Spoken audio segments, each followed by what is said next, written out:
Good morning. Welcome to day 2 of Royal Ascot. Lovely to see you, boys. Alan, I'm going to start because you've got to take it on the chin. We have got a couple of empty wheelbarrows. It was a bit of a disaster for me. Of course, I had River Tiber, that absolutely streaked home. I felt, to be fair, I had a lot of horses that actually ran half decent just without getting through. I thought Zoffy was going really well, but unfortunately it ran like an extra 2 furlongs compared to everybody else because he just left it out wide. So it was one of them. Don't start chuckling. I did laugh at Twitter at the wheelbarrow being tipped over by a donkey. Yeah, well, I think it's fair. It's fair. You've got to take it. Who put that up? I can't remember. I try and black those people out of my mind. But the difference for me, Andy, is you get up the next day and you go, let's go again and give this lot an absolute pasting. We will get into yesterday's racing, but we've got to give Andy a little round of applause for triple time hitting when it broke through. When it broke through, the flash of yellow broke through and hit the front. I'm not going to lie, I went, oh, fuck. I was so deep into chinned it. And I just thought, oh shit! As soon as it hit the front, you knew it was winning. So, but I'm very pleased. Too confident when it pulled like a train early on. But Neil Callan is riding very, very well since his return. As soon as it hit the front, there was nothing. As soon as it broke through, I thought that's winning. So well done. And joking aside, I love watching Royal Ascot Cheltenham, but these boys have forgotten more about racing than I know. So, but I am absolutely going to clean up today. Andy, another thing before we get going, one thing I do admire about you is you're very on the ball with your sport. So you're oftenly posting about rain on the track and non-runners and going and what they're doing to tracks. What did you make of the reports coming out of Ascot this morning that they've done? I don't actually know what they do with the going. They send out. Do they cut the grass? I've no idea. Do they go out and cut the grass? I mean, I've got all the latest stuff here. I've got 2 very good friends who do various timings on courses, etc., and I always use their timings to assess the going. I never use the official going. One of them actually made yesterday on the straight course on the soft side of good, and the other one made it good. So there's a little bit of conjecture there. The round course was definitely softer than they gave it, certainly down in the Swinley bottom. And today, I cannot, on the going stick readings, there is a marginal advantage to the stand side, which could have an effect. If you think nothing raced there yesterday. So is that low numbers is that low numbers or high numbers for the uneducated? High numbers. But I mean, that's the reason I was against Dramatized yesterday, which ran like an app. I mean, that form was so overrated from Haydock when it had massive draw advantage last time out. Another course where you have to be careful with what they've done with the old watering can. But I'm not sure. I really am not sure today what they're doing on the straight track races. I wouldn't be that keen on the first race. What are there? 4 straight track races? 4 straight track races today. You're obviously going to get a bit of a clue before the Hunt Cup, which is 30 runners. I think in those situations, I try and take maybe a couple from either side. I think you probably need to be either side or not down the middle, but it does turn it into a little bit of a lottery. Do they cut the grass at these tracks? Do they go around because obviously it's growing? Do they go around and cut the grass? They get a fly more weight and walk down with it. Yeah, they're probably done it. I heard this morning that they couldn't cut the grass. They couldn't get the gang mowers round because Flurman was still fucking out there. He just had a bad day at the office. It's a bad day at the office. It's still jogging round now. They're trying to water and cut the track, get the stalls out. They can't do anything. They got this flipping horse out there. Get on with your good mornings. There's people queuing up here. All right, good morning. Let's do the good mornings. I was just letting them all join in. They're all there. All right, Alan's. We've done the wheelbarrows. Morning, Dan. Morning, Scotty. Morning, Joe. Just round the corner from you boys. Martin's back from Lincoln. Some more lays would be appreciated. I've got a Bismarck today.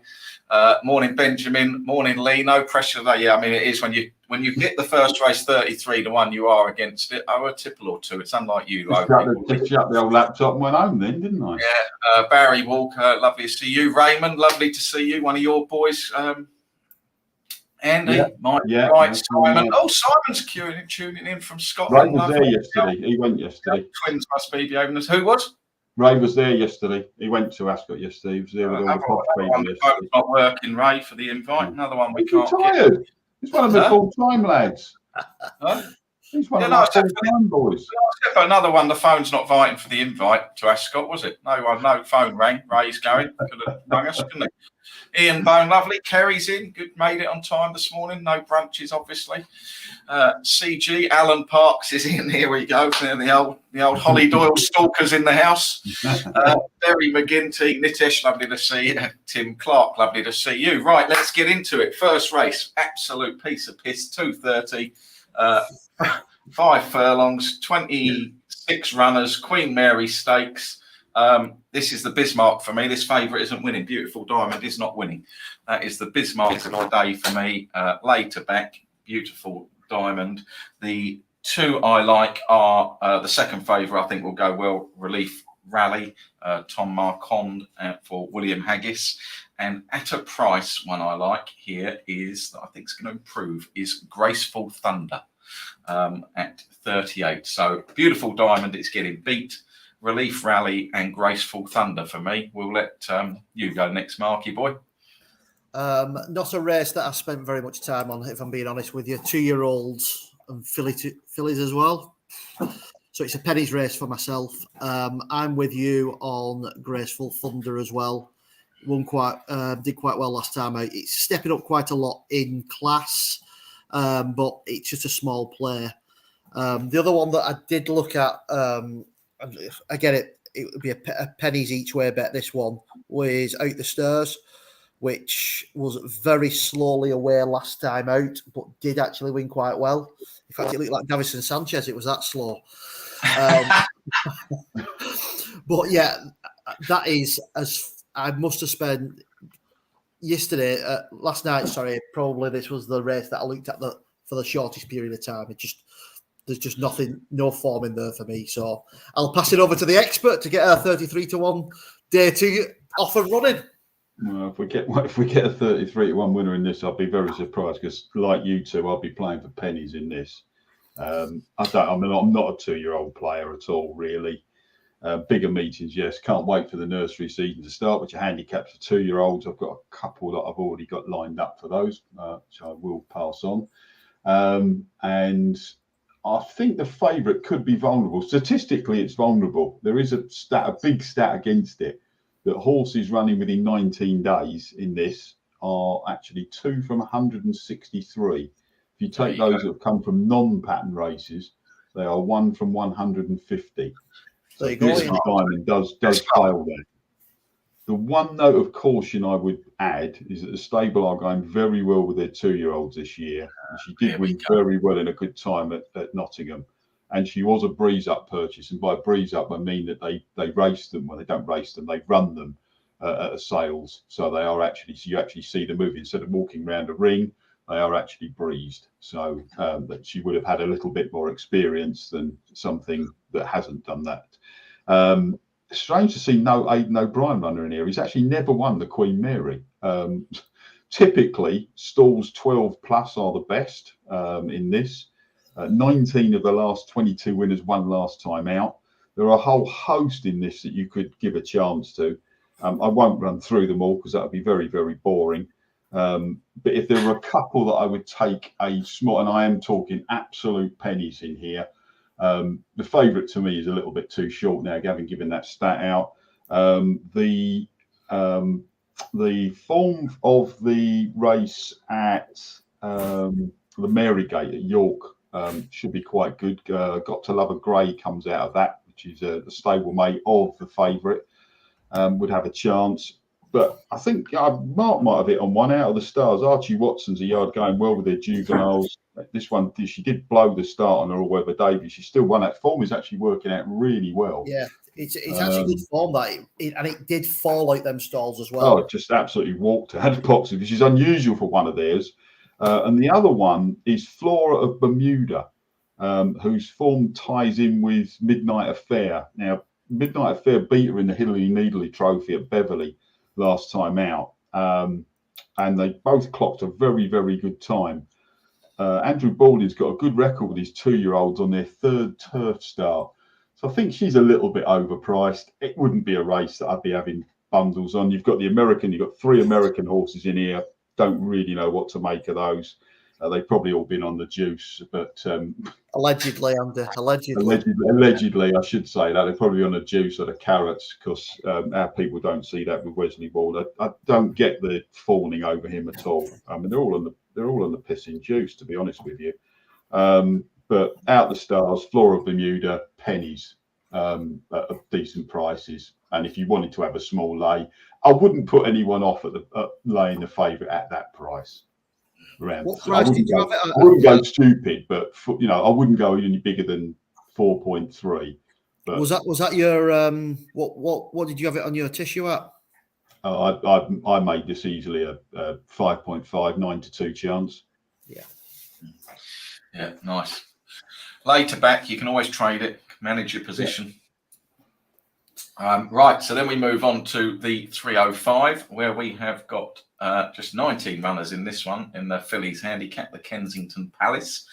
What did I have for this? I've got to have a look here. I've got the man in form. Obviously rode superbly yesterday, Ryan Moore. I think Crystal Caprice win and place is for me, or you could back it and lay it in running. You could dob it. And Tarab as well. So I like Tarab, Crystal Caprice, and I'm going to have pennies, small money on Villanova Queen, win and place. But it is a tricky day today, Barry, with all these huge fields. We'll let the expert go, and then you can come in after, Mark, just to mix it up. Well, this is only the 3rd running of this this race, so there's no statistical trends or anything behind it. It is, as you say, in wide open. There is a horse I do quite like in here. It's one of the 3 Joseph O'Brien horses, Adelaide's. Go back and watch its 3rd of 20 last time out of the Curragh. It was very, very impressive. Full disclosure, I did back it earlier in the week, probably around 12s and 14s to small beans. It's around 7 to 1 now. I'd still back it now at that price. I still think there's a little bit of value there. Jockey's fine. He's got the other one in the race. Is You Want There, which is ridden by James McDonald, who somebody thought was an Australian jockey in one of the pieces I was reading. He's not. He's from flaming New Zealand. He rides in Australia. And that one has got a lot of potential. Only 7th of 11 last time out against the boys. Finished really well. It's boring, but they're the 2 at the head of the market. But I think those 2. There's plenty of others that enter the equation. Lady Eros, the Frankie on Tararama, Tarab. You could go on and on. There's a few here that might, horses like Bellhaven, Don't Tell Claire. Probably wouldn't surprise me if they got in the frame. But I've backed Adelaide's, and I'd still back this one at 8 to 1, well 7, 8 to 1, around that sort of marker, and I'd save on You Want There. And hope that Joseph has a good day. He's also got Indian Wish, who won a listed race last time out at Gowran Park. I wouldn't totally write that one off. Could be a good race for the baby Joseph, and that's where I got with it. But it's a bit boring. But they're the 2 at the head of the market. But I do like both of them. Yeah, from again another race quite difficult. I say I did look at the O'Brien thing as well. Just looking through some stats and that last night. I came down on Lady Eros, Gosden. It's supposed to be John and what's the other his name? Turdy, whoever his name is.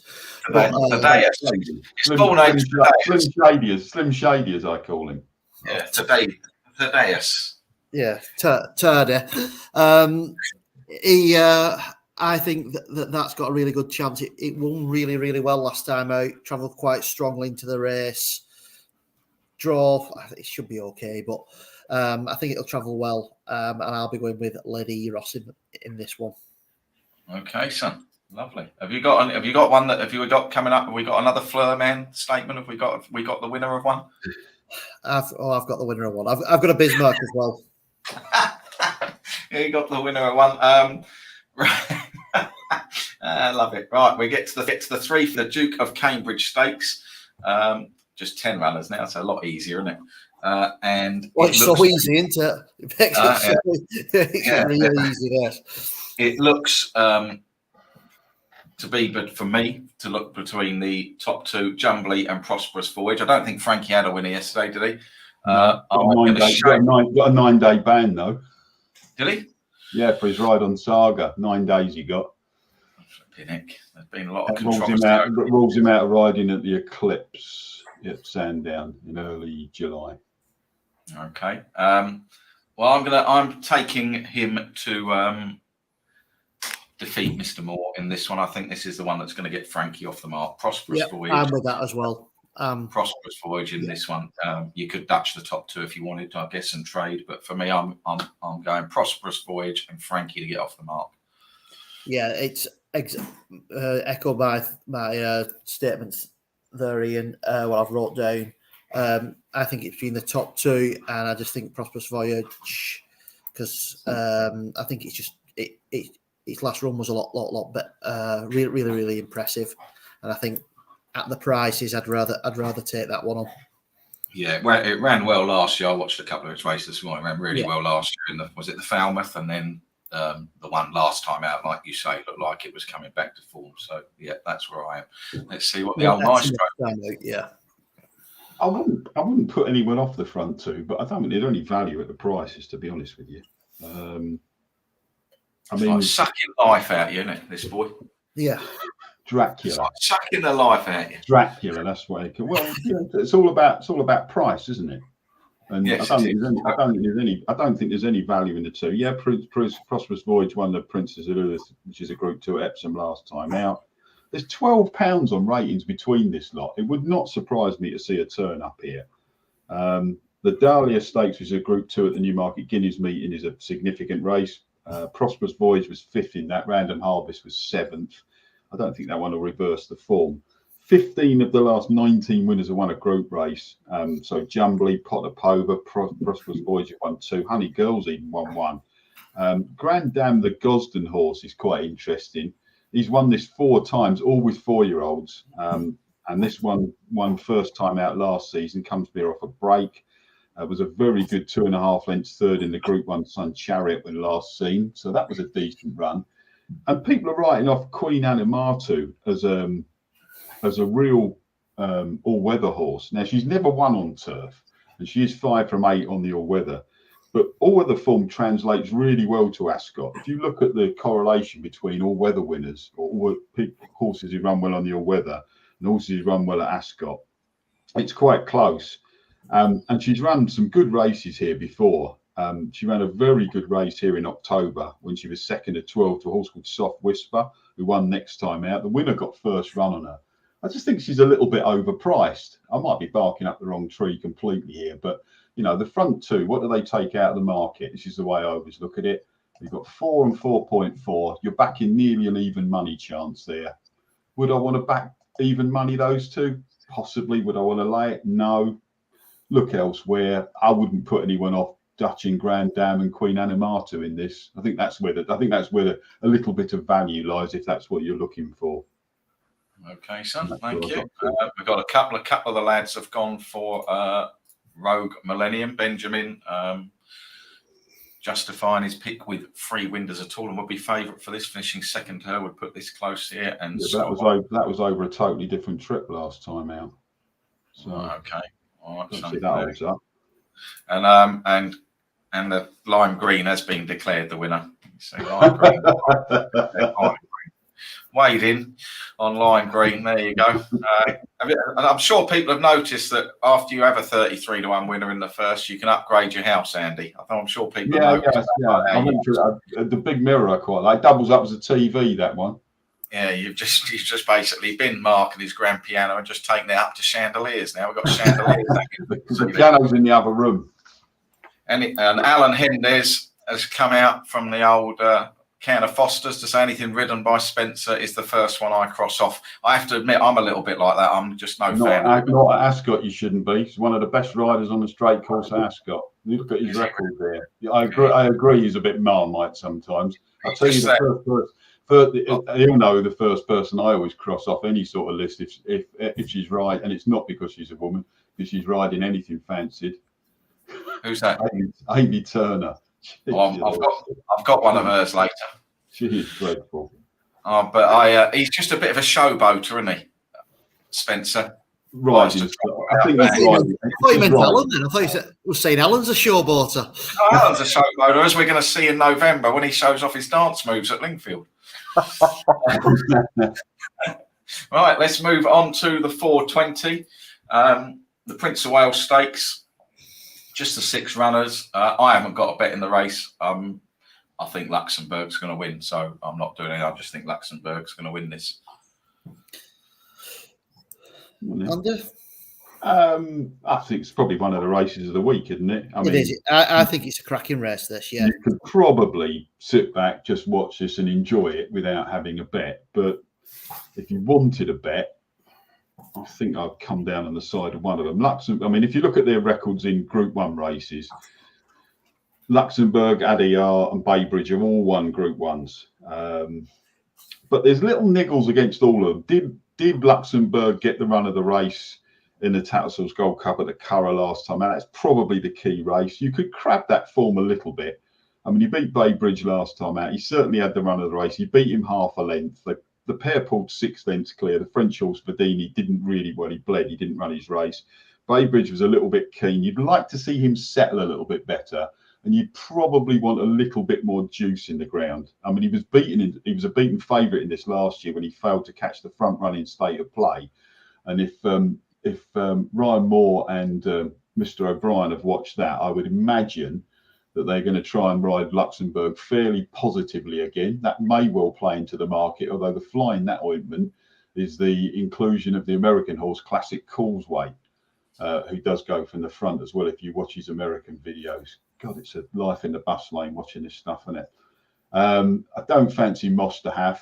I think Luxembourg will just about confirm form with Baybridge. Adayar is interesting. Now, Charlie Appleby started off the season really well, and then he sort of had a bit of a dip. But his Royal Ascot runners so far, and there are only 5 of them, finished 4th, 8th, 4th, 6th, and unplaced. So form with the stable's a little bit patchy at the moment. I like Adayar as a horse. Last year's form in the race can often prove instructive, as I say, with Baybridge last year, but he might just get outrun by Luxembourg again. The one who hasn't won a Group 1 is My Prospero out of the sort of big 4 in the race. Now, he's 0 from 3 in this particular grade, but the 4th in the Lockinge was a really good run, over a mile. He's run some fantastic races in defeat at Ascot. He ran a next second, 3rd in the St James's Palace. He got beaten half a length 3rd in the Champion Stakes by Baybridge and Adayar at the end of last year. There's nothing in that. At the prices, the value has to be with My Prospero. It might end up being a value loser, but I think at around 6.6, even if you hang on a bit, you might get some 6. That is a little bit of value for me, because I think this horse has been crying out to move up to 1 mile 2, and he is trained by an absolute genius, a man who I think is the best trainer in the country, William Haggis. Okay, so there we go. And Scotty has put up, he thinks My Prospero. He put that up before you started that. And Steve is going with what I'm doing. I'm going to watch and enjoy the race. I do think Luxembourg will end up being a bit too good for them. And then we move on to the Royal Hunt Cup. Hey, what about me? Oh, hang on. Sorry. I thought this might be another Flurman race. So I just boycott. Have you not done? What? That's another fantastic production, see? Unbelievable. Not even that. Just follow the script, eh? I'm keen to get my next ones out because I've got the winners. Go on. Well, this is my Bismarck's in this. Plus, I'm totally agree with Andy. My Prospero, it was doing its best work late on in the Lockinge. I think the step up's definitely in its favour. And the Bismarck for me is Baybridge. Yeah, Baybridge ain't winning. Yeah, I agree with that. I don't think it's winning. Yeah, it's run last time out. If it doesn't settle again, its price will just go north immediately on it.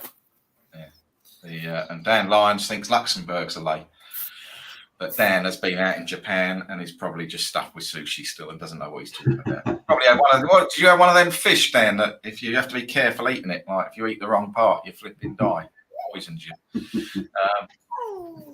They have to train for about 20 years to cut it up, don't they? Right, so now you've done, Mark. Thank you for that. Thanks, Ed. Yeah. We'll move on to the Royal Hunt Cup. 30 runners spread across the track. I have gone one drawn high, one drawn low. I have gone for Miss Hayley Turner. I've gone two at decent prices. Chasing Aphrodite and Blue for You, both available for 20s. I'm not having massive money, just going to have small each ways on both them. I did have to laugh when I looked at this last night.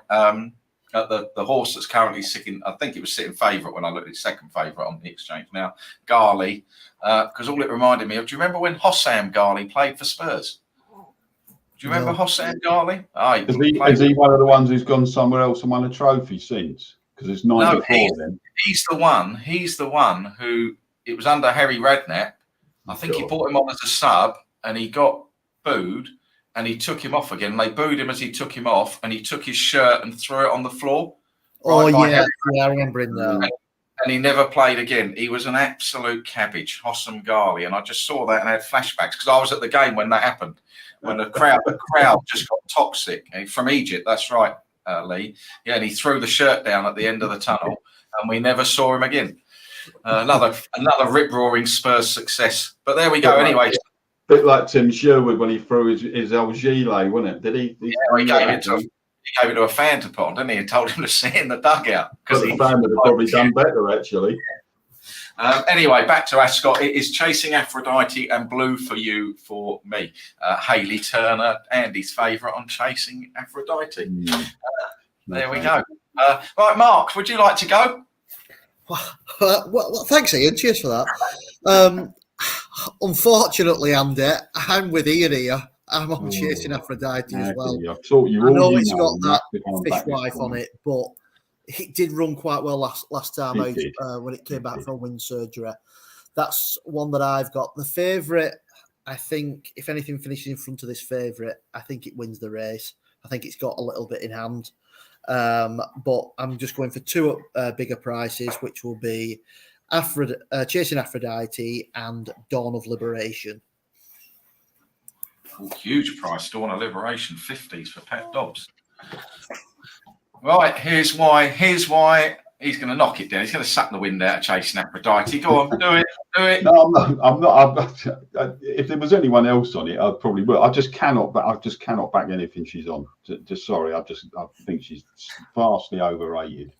And when she retired, she should have stayed retired. She's weak as piss in a finish, weak as a pint of Foster's in a finish.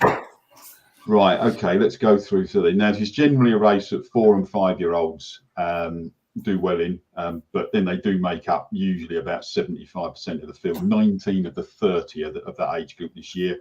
4 year olds have certainly had the edges. 12 4 year olds this year. Dark Shift won it as a 4 year old last year. 2021, 4 year olds finished first, second, and third. They finished first, second, and third in 2020, and in 2016 and 2017, they finished in the first 6 places. So you do need to keep a few 4 year olds on your side. It's actually, for the size of the field, it's not been a bad race. 14 of the last 30 winners have been found in the first 4 in the betting, and only 3 of the last 13 winners started at single figure odds. There might be an angle with 3 of the last 15 winners or some new kind of headgear. Now, there might be an angle with a couple of these this year. One is Sonny Liston, who is trained by Rafe Beckett. Now, since 2016, Rafe Beckett, with his first-time blinkered runners in handicapped, is 25 from 111. Now, someone will give you the strike rate on that, and strike rates are bollocks, but it is 22%. The figure you need to be looking at is the winners above expected, which is a stunning 9.23. So he's outperforming the market by a long way by those he whacks the old blinkers on, which is always something I look for with Rafe, or is it Ralph? Ralph's runners. So Sonny Liston was quite interesting to me, especially with the booking of Ryan Moore. He's currently 38. The others with first-time headgear are Atrium and Great Gandian. Wasn't particularly keen on those, but Oneies. He's got blinkers first time out. Now, Charlie Hills hasn't got the greatest record with first time blinkers, but he has won 2 of the last 4 Hunt Cups. Obviously won it last year with Dark Shift. And Oneies is one of these horses they thought a year or so ago that he was going to be a really good horse. He has been a bit disappointing, but he would be one that I would certainly have on the short list. Ian, you mentioned Blue for You. Mark and Ray and a few others in the room will know that I write a weekly column called Beating the Bias. And Blue for You is one of those. It's all about horses who ran well against a pace, draw, that sort of bias, been a bit unlucky. I'd like the horse. I just think his Ascot record is just questionable. He's run over, they ran him once over 7 furlongs, and the other time he got hampered. But I do think he's a better horse round the bend. If this was at somewhere like Goodwood round a bend in a big field and he got a decent draw, I'd be really keen on him. I probably will back him, but he'd be sort of down my short list. Astro King is a horse I like. He's got an excellent record in the race. He was second in 2021, fourth last year. Runs off a slightly lower mark now. Gali, who you mentioned, Said bin Saror, he's won this race with this type before, and winners have won with an absence. So he's a little bit short for me, but I wouldn't be surprised if, when Mark mentioned Perotto, who Stevie Wonder could have seen was having an absolute float up last time out when he ran over 7 furlongs at Ascot. He does fail some rather compelling stats. I think a lot of people are basing it on that run last time out, and when he won the Britannia, which is basically the 3-year-old Royal Hunt Cup. In 2021, he's £3 lower than that. He has moved stable since then. The one horse I really like is the Irish horse. They've won it 3 times the last 7 years. A horse called Dunham. Now, I bet anyone's never heard of the trainer Natalia Lupini. But when Wayne Lorden rides for her, they are 15 of 55 together, which is a 27% strike rate. The winners above expected figure is 9.68. They've won 56 points together.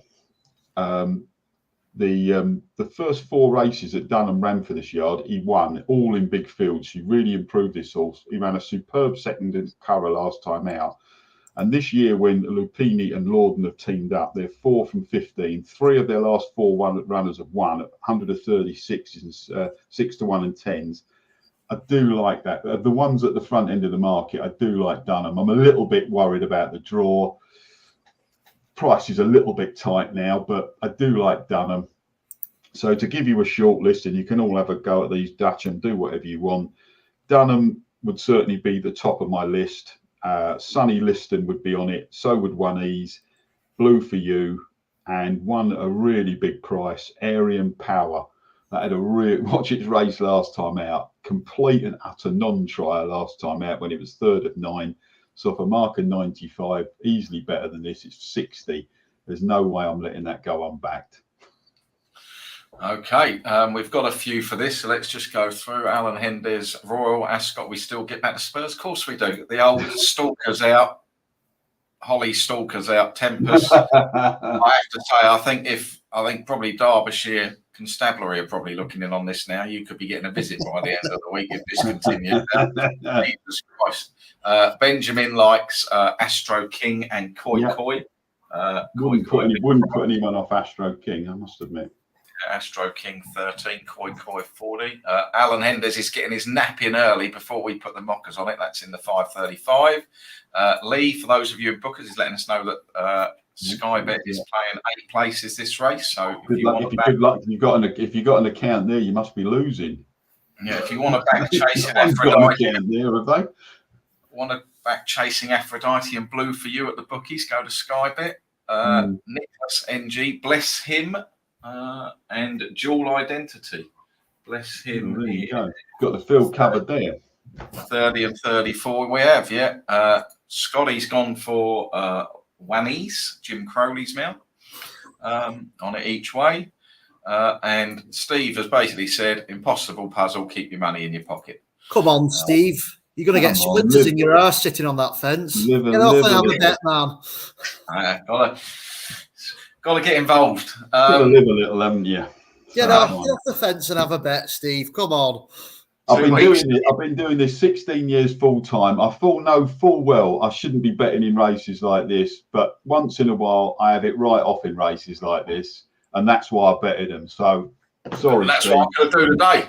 I'm probably going to get the dual forecast up. Sometimes you just got to have a bit of a go in races like these. And if you spread, I'm not saying put hundreds on it. But if you've got horses, especially on Betfair, that are 60 and 33s at the bookmakers, I don't need to hit many. to be able to do that. So I'm sorry, Steve. I completely and utterly disagree. Oh, there we go. Right. Yeah. So what's Get your thoughts involved. on the race, Andy? Yeah. Right. Next is the 5:35, and this is the nap from Alan, getting in quickly with his nap, getting in before you put the mockers on it.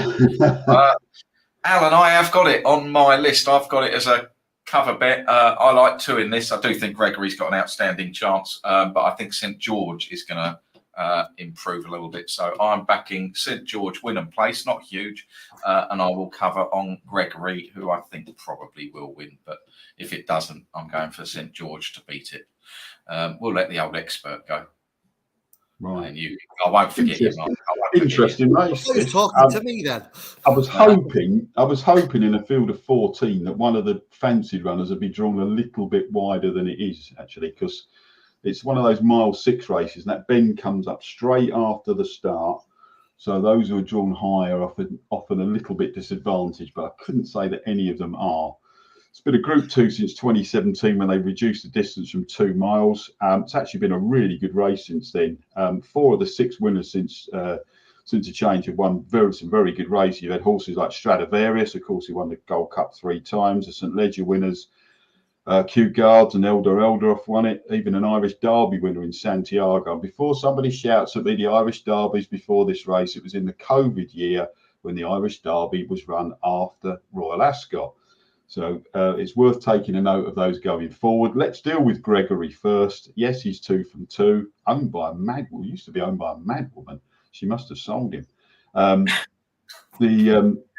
He's 2 from 2. Now, this is where I think you've got to look at the price and think, do I want to back before the race or do I want to back this horse in running? Because both times I've seen it running, I think it will trade bigger in running each and every time. It didn't handle the track at Goodwood, still ran pretty well. Both times it's run, started 3.86, hit 5.9 in running, 1.61, and then hit 3.05. If you want to back this, you need medical help if you're backing it under 2 to 1, given its run style. Totally agree. I'm off. I'm not saying it cannot win, but if you want any value at all in this, or perceived value, because the value word is overused, then you need to be looking at backing it in running if you have the wherewithal to do so. Because if you relate price and value to run style, then there is no value at it under that particular price. It's got a little bit of a tricky draw. Don't believe he'll go forward. I think it'll trade bigger in running. And if you want to back it, I'm not saying it can't win, because it has got a chance on form. Then I would do. There's 3 Joseph O'Brien runners in this. His dad has got they've had this stitched up. The 4 stables have had this stitched up between them. But the last 23 runnings, only 4 stables have won 20 runnings of it. Stout, O'Brien, Johnston, as was, obviously now the son of, and Godolphin have won it as well.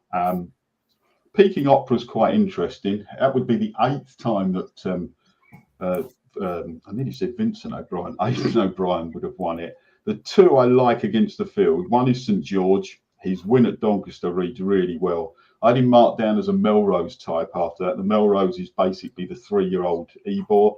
He beat a very, very progressive horse called Struth. Well, there were some other really good types behind in True Legend, Prosper Legend and Rathgar. True Legend and Prosper Legend and Rathgar both won their previous races, so it was a very, very strong handicap. He is stepping up here, but I do think he's got a reasonable chance. The pedigree screams stamina. The Damn Lady Dragon won 2 races in France over 1.5 miles. And Chess Piece is the other one. He powered clear to win at York last time out over 1.5 miles. I watched it. I actually watched it, and a friend of mine texted me straight after and said, that's a horse you want to back for the Leger. And I said to him, you want to back it for this race before you start betting for the Leger. So those are my 2 against the field, St George and Chess Piece. I think Peking Opera is quite interesting. Price is a little bit short now. And if you're going to back Gregory, don't back it at 2.76. Try and back it in running. I'll stay on St George and back it in running. Oh, Mark, do you want to go? Go on.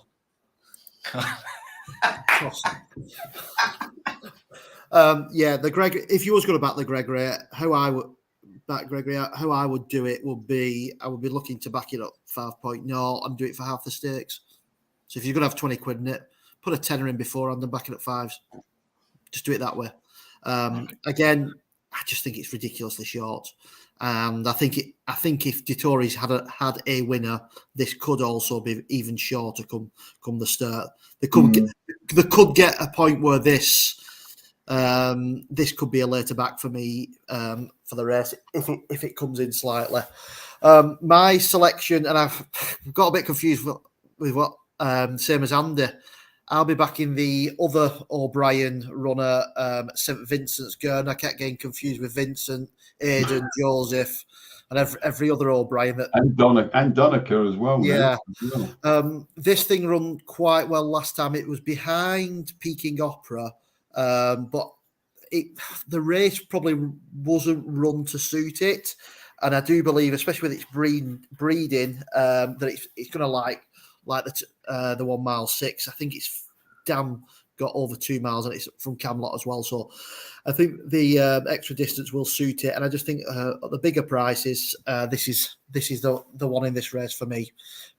If you're looking at the head of the market pre-race, I would back Peking Opera before Gregory on those prices.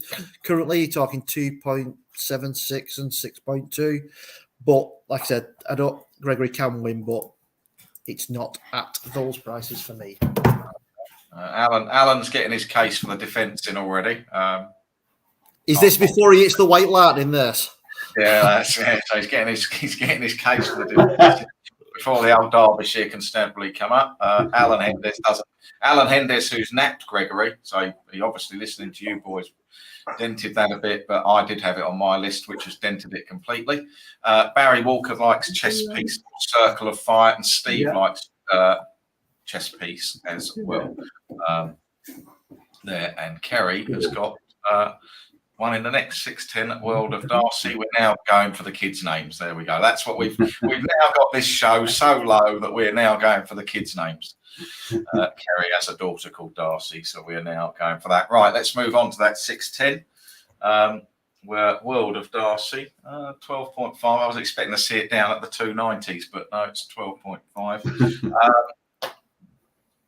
Right, so we have got the 6:10. We back to 25 runners, the Windsor Castle Stake, another 2-year-old race.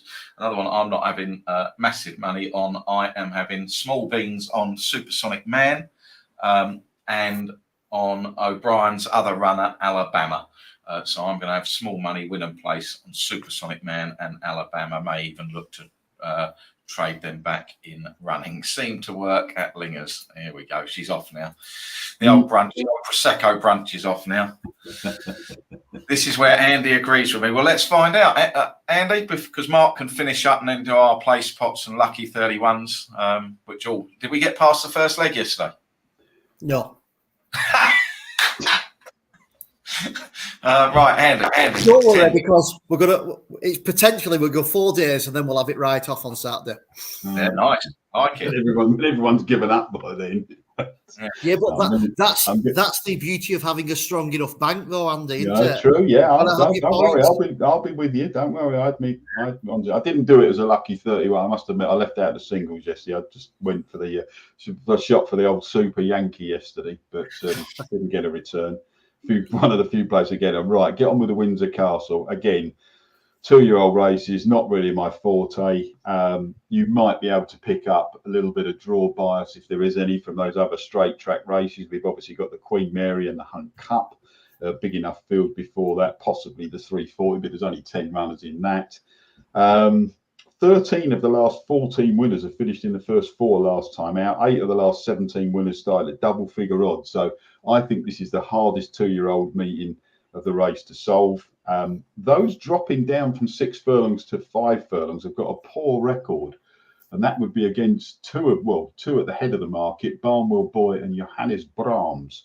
That would be against those two. I've also got another one against Barnwell Boy, and that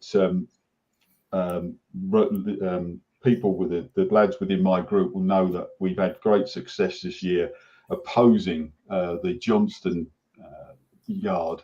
Still, obviously, it's under Charlie's name now. with his winners, which are trying to follow up. He's got a terrible record. And I did have a look this morning at his record following up with 2-year-olds. And Barnwell Boy wouldn't be on my radar for this. He's a little bit too chunky to lay, but I'm just trying to take him out of the equation. The front end of the market, the one I do like is Maximum Impact. That one's 2 from 2 here for the Ammo boys who have done well this year with their runners, although there might be, I'm not sure that they've bought and paid for them all yet. That's another story. Allegedly, and it has got some course form as well. Bombay Bazaar is one of the others on the list at sort of 25 plus. Supersonic Man, yeah, I'd agree with that, Ian. If you wanted to throw that one in, the Sire Bungle in the Jungle was also in the frame in this. And if you want one at a massive price, what about Hackman? I'm not sure if it's named after Gene Hackman, one of the best actors I've ever seen.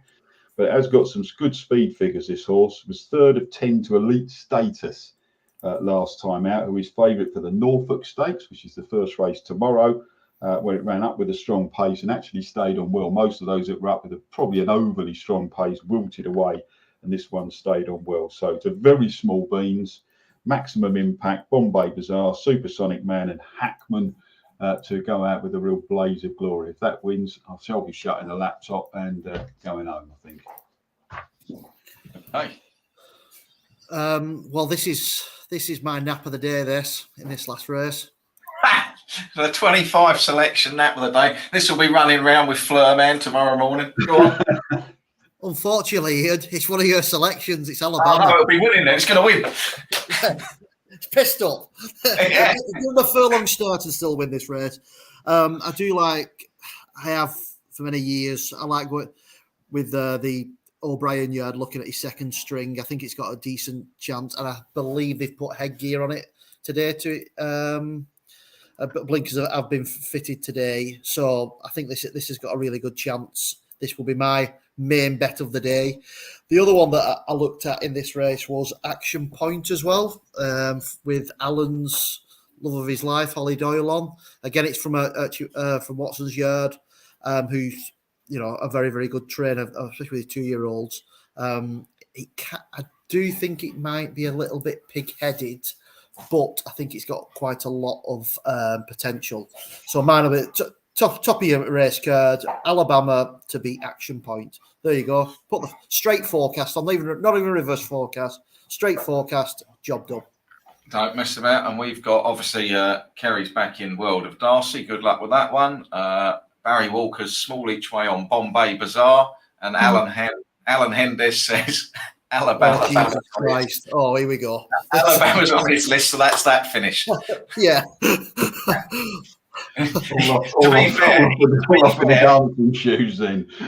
be fair, he can't even spell it. It's Alabama. It's Alabama, Al. Not Alabama.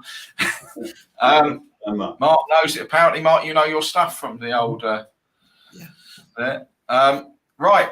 Big thanks to Mark, Andy, and I thought I was just going to say big thanks to Mark and Andy and Sod me, which I could fully understand, by the way. I could fully understand that. I would take that on the chin. That is perfectly fair.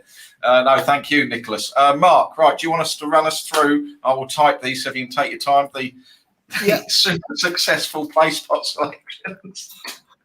Ian, I'll tell you something there with these play spot and Lucky 15s. We're either going to have an absolute atrocious week or we're going to have it right off. Oh, yeah, no, when one comes in. Yeah. You're either going to blow your bank or you're going to be a millionaire by then. So, I'll do the play spot first. Leg 1 will be selections 15 and 23. Okay. Leg 2, 16. 16? Yeah. Leg 3, Okay. 7. Oh, hang on, we're going like this. Is getting. This is getting. Yeah. Leg 4, 6. Another one, just one. There's going to be a leg with about 10 in a minute. No, there's not. Leg 5, 15 and 20. Okay. And leg 6. I'll type that wrong. Hold on. Leg 5, Okay. I've got to make sure we get this right. Leg 5, 15 and 20. Leg 6, 12 and 9. 12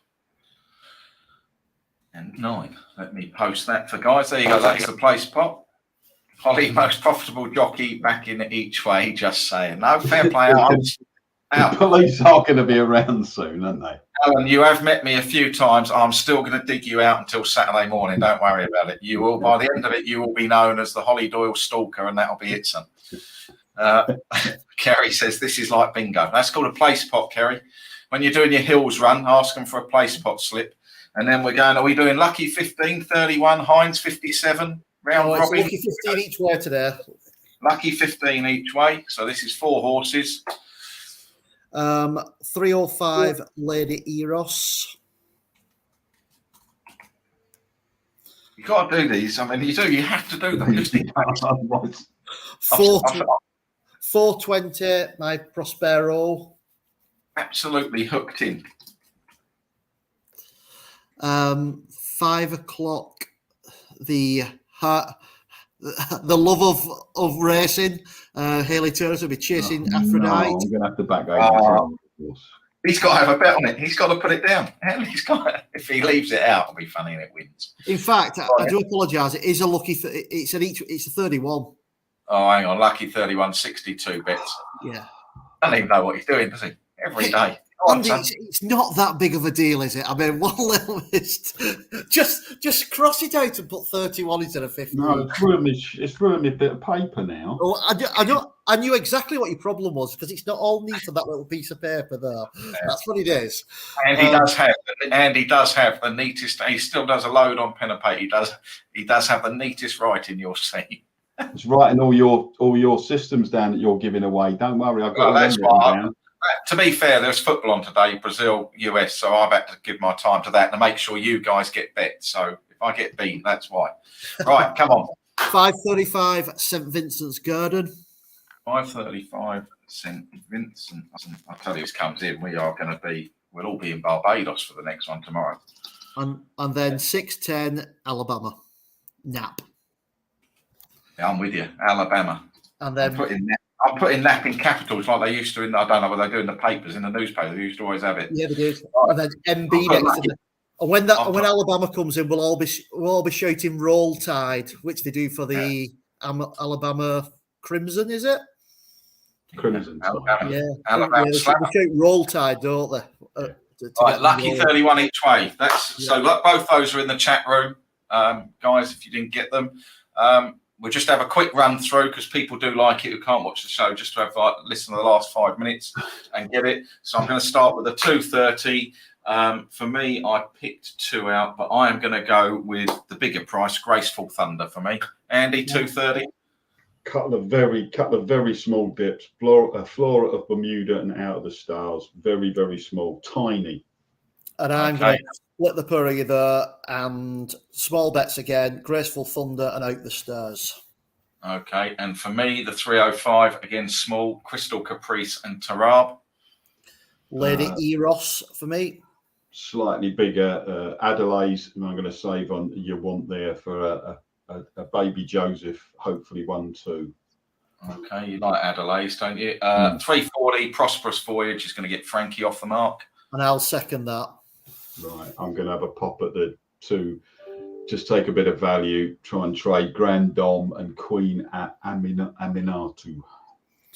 And 420, I'm not having a bet, but I think Luxembourg will win, but I'm not having a bet. If Baybridge gets any shorter, around 3.5, I'd probably lay it at that price and try and back out. Use it as a later back, but only if it gets to 3.5 and below. Otherwise, if my Prospero gets to 6, which I think is a value price, I will use that as a back to lay. Mine is my Prospo, and I will also be laying Baybridge because I can see it going down like a Titanic submarine.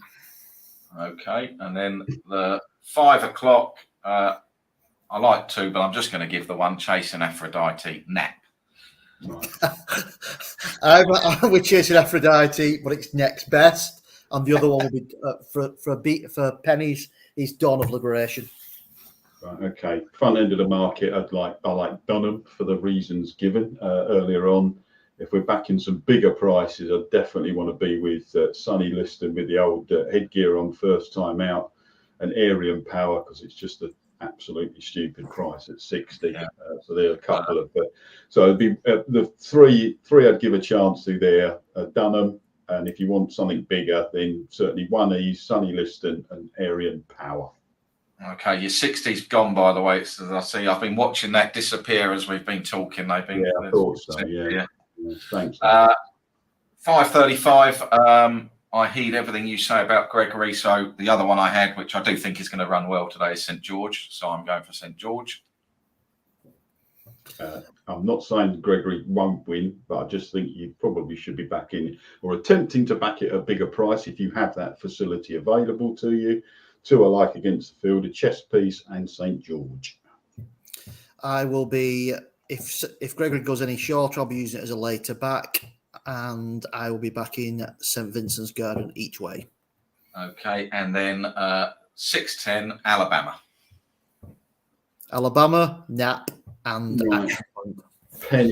Pennies for me, probably the three outsiders to pennies, Supersonic Man, Bombay Bazaar, and a silly bet on Hackman. And I might just cover those through the stakes on those three with a bet on Maximum Impact. But 6.2 is a little bit short at the moment. I'd probably like to get somewhere near a 6 or somewhere like that. But Ian, you forgot your Bismarck in the first as well. Yeah, I do like Supersonic Man in that, and I do the 2:30. I think Beautiful Diamond is an absolute Bismarck, certainly a later back for me. Beautiful Diamond. I do not think that wins today. You watch that fucking hose up by about 5 lengths later. It'll win pulling a piano, that's the thing. I'll have to send the mirror back. Yeah. doubles up as a telly, that does, and an ultimate screen. Yeah. Good seeing the spreadsheets on there. You ought to get one that size. We could all piss in see then on your YouTube. I'm getting stick for the size of my spreadsheets now. You can't win, can you? I just get battered every time I come on here. I love it. Right, thank you, everyone. We've still got 49. We've been up 50, 60 people. Really appreciate people tuning in. I love doing this with the guys. It's great fun. But, you know, these boys do know what they're talking about. Listen to them more than me. Alan Parks is making a claim to join the team if Ollie has a good day today. Alan, if Holly has a good day today, the only thing I'll be doing is checking your hard drives, and that's the only thing. What's the front room like, though? Is it as good as us do? Yeah, that is the only thing that will be happening is a hard drive check. And Derek thinks Andy seems a bit embarrassed with the apprentice. Well, back in Haley Turley runners, I mean, Jesus. Andy, it's the last thing I look at is a jockey. Yeah. It's the last thing. Well, she has had Royal Ascot winners, hasn't she? She has. Yeah. I think I might have even backed Bloody good jockey, and don't let him tell you anything else. Yeah. Somebody's taking all the prices on Maximum Impact now. Yeah, well, that's what happens. See, they all just dive in. Guys, I hope you all have a good day. I hope you two boys do well with your betting and trading. Enjoy Royal Ascot, and we'll be back. We've got 3 days of this left. We'll be back tomorrow. I may have a full wheelbarrow. I might be down B&Q. Took yesterday's back for a refund, but we'll see what happens. Thanks, everybody. We'll see you tomorrow. See you later. Bye-bye.